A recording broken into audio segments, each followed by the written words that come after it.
Hello, my name is Cathy Collins, and I am the Crime Victims Advocate here at the Christi Center in Austin, Texas.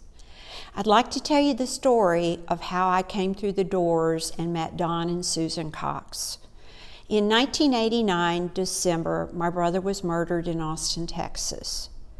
In January of that year, we went in to visit a detective at the Austin Police Department, and he spoke highly of the Christi Center and said they have groups there and referred us over.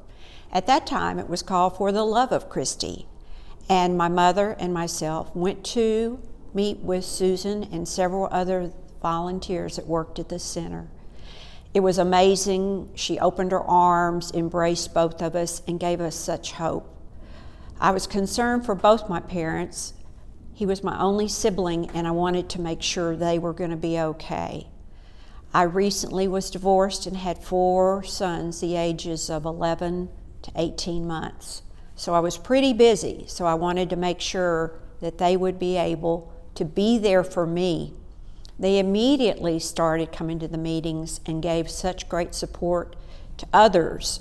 Don was the age of my brother, so there's always been a special bond with my dad and him. My parents were able to start giving back and became very involved in volunteering and doing all kinds of things that the Christi Center used to do years and years ago. For me, I shortly was able to start bringing my kids in. I have 4 sons, and I was able to start bringing the 3 oldest in, and they started working on their grief journey.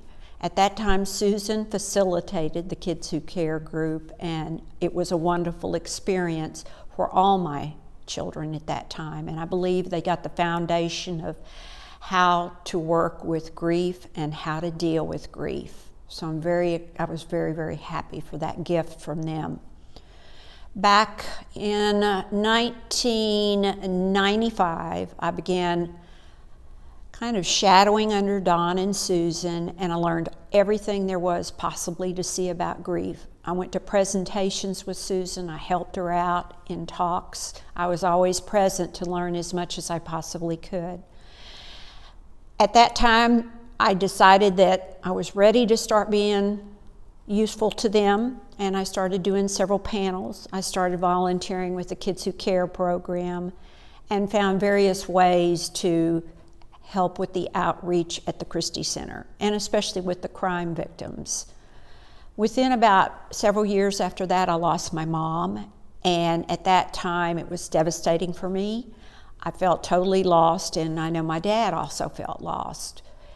I was still able to start coming to the Christi Center for myself at that time, and that really helped me immensely. My dad continued to come to the Christi Center and get the support he needed, and it went to the point where Don and Susan would come over and visit all of us on a regular basis, so they were like family to me. About, say, 15 years ago, I came on staff, and that was such a joy for me. I wanted to be able to start giving back, and I did various jobs for Susan, again, shadowing under Susan, learning everything I possibly could. Shortly after that, I was able to come aboard more than part-time, and every year it seems like I've got a few more hours. I now run the Crime Victims group, as I said. I run a miscellaneous group on Monday nights. I run the Adult Kids Who Care program. I run the Lost Overdose group at the Christi Center, one of our newest groups. And we have a group in Georgetown that meets for crime victims once a month. A lot of outreach, work at the schools, work through Austin Recovery, and I love doing presentations. I love doing panels. I feel that Don and Susan planted a seed with me, which is a gift which I want to make sure continues in the future. Thank you.